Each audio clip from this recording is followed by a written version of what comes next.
Hi, I'm Jill Riley, and I am the Communications Assistant for the PAC Northwest Conference. And today we get to talk with Amy Muia. I knew I was going to mess that up. Muia. It's Mila. Mua. Okay. I'm sorry. Amy, it's so good to see you and so good to talk with you. Amy has been at Bethany Covenant in Mount Vernon for how long? It's been, it'll be coming up on 2 years.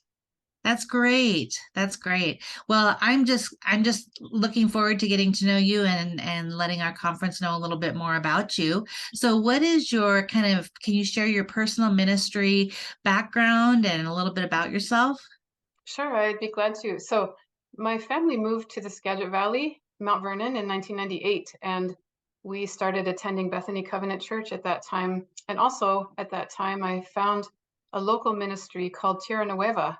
And Tierra Nueva worked with immigrant farm workers from Mexico, most of them indigenous people from Oaxaca. And also they worked with folks in the Skagit County Jail.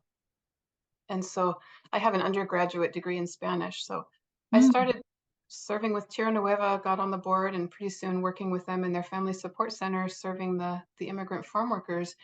And in 2005, I started serving as a jail chaplain. And essentially, what I saw there was that almost everybody in the jail was addicted to drugs and alcohol. I mm. think in my long tenure as a chaplain, I can only remember maybe two or three people who were there on a non-drug related offense. And what would happen is people would have these amazing encounters with God in the jail. In fact, sometimes at Tierra Nueva, we used to call the jail the Holy of Holies of our ministry because it seemed like God's presence was so strong and people would hear words from the Lord. And when we would pray for people, they would experience healing of their pain and their cravings would lift off and they would feel really drawn to this Jesus that they were getting to know. And so they would make a lot of promises then after that and say, I can't believe what I've been doing and I hate what I've been doing and all I want to do is go home to my kids. But then in 3 months, 6 months, 9 months, we would see them back again. Mm. And one of the reasons was that in the whole county, there was only one clean and sober house for women in the entire county. I think it had 8 or 9 beds. And so my Wow. husband and I started thinking, and he was also serving as a chaplain in the jail. And we thought if we really want to make a difference in the community, it's about recovery housing. So we traveled around the state and we saw what other people were doing. And then in 2011, we opened our first recovery home for women. We called it Faith House. It took a lot of faith to open it. Um, and it was a very steep learning curve, even though I had been working with people in a family support center who were addicted and homeless folks. It was a whole another thing to learn how to run a recovery house. Um, and then almost right away, agencies started asking us, when are you going to do a men's house? Because we wanted to have a home that was more than just housing. We wanted it to be a program, relapse prevention, and really close staff accompaniment. And so not long after that, we opened a men's house. And now we have 5 houses. We never imagined that we would ever grow beyond one, but we have 5 houses for men and women, two graduate houses, and 3 entry-level houses. That's amazing. So How many beds is that? it's about 40 beds all That's told. great. That's So all of great. my ministry experience of my life has been with immigrant farm workers and people who are struggling with substance use disorder and people from the streets. And yet we were attending a very mainstream church on Sunday mornings. And sometimes, to tell you the truth, the difference between those two worlds was difficult. I felt in some ways like I was sort of being snapped back and forth between two completely different cultures and worlds. And I Right. almost got to the point where I thought, can I keep doing this? And then the Lord spoke to me pretty clearly and said, are you going to judge what category people fit into? Or are you going to minister to whoever I put in front of you? And Mm. that word really brought a lot of relief. It kind of erased that feeling. And the more that we learned about recovery, of course, the more we realized that everybody struggles with some kind of destructive coping mechanism. It's just that some are more socially acceptable Right. others. And so anyway, leading up to the pandemic, Bethany Covenant found itself in a crisis. And they asked if I would be willing to come on board half-time to help with congregational care. And the staff was very reduced by that time, and I think they were looking for someone who was familiar rather than bringing in someone from the outside. And so I had never imagined myself actually on staff at a church. I never saw myself there.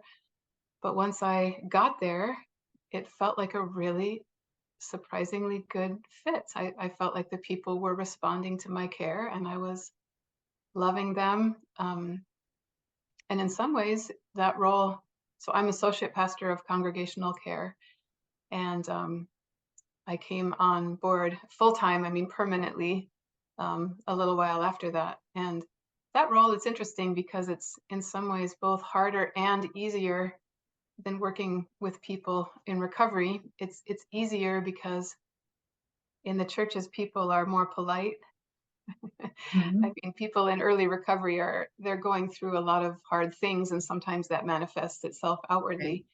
But at the same time, it's harder because in the churches, I think there are more secrets. There are more secrets and things are more hidden. Yes. People are less willing to be vulnerable, and less willing to be honest about their struggles. But I've seen how in recovery, how vulnerability is the key to Yeah. healing. So it's both hard and easy, but I really am loving it. Well, it's beautiful. It sounds like from your viewpoint, your congregation is not held by walls. Yes, that is really true. That is really Yeah. true. That's wonderful. How can we as a conference support you and pray for you in your work? Well, it's interesting. I was thinking about that question of how you can pray for me. Um, I feel like the church as a whole, the church with the big C, the broader church, really needs really needs a move of the Holy Spirit to enable us in that vulnerability. I so long to see the church be a place where we can talk about anything without shame. Hmm. Um, and not just at Bethany, but every church. Yes. I want us to be permission givers. I really want anybody who's struggling with anything to be able to walk in and feel like this is a climate that's safe. Yes. Such a well said sentiment and prayer. And so we will gather around you as a conference and pray that together. Mhm. So we have what we call kind of popcorn questions, and I'm going to throw five of them at you, and just give us quick answers, and so we can get to know you a little bit. So, what is one thing you cannot resist? One thing I can't resist is plantains. Plantains. Cool. What is the best place you've traveled to, and why? Oh man. So that would definitely Baja California, Mexico. It's a long, skinny peninsula, but the terrain is so varied. I think there's more variety of topography on the peninsula than anywhere else. You have bleak deserts that are nothing but sand. You have canyons like the Grand Canyon. You have the wild, windy Pacific side, and you have the tropical Sea of Cortez on the other side. And there are these strange zones of giant boulders and these weird twisted trees that only grow on the Baja California Peninsula. Wonderful people, wonderful food. And so the reason I bring it up is I'm just at the very tail end of a 12-year long writing project. I'm a writer of fiction. I have an MFA in creative writing from Seattle Pacific University, and I've written a novel in linked stories called A Desert Between Two Seas.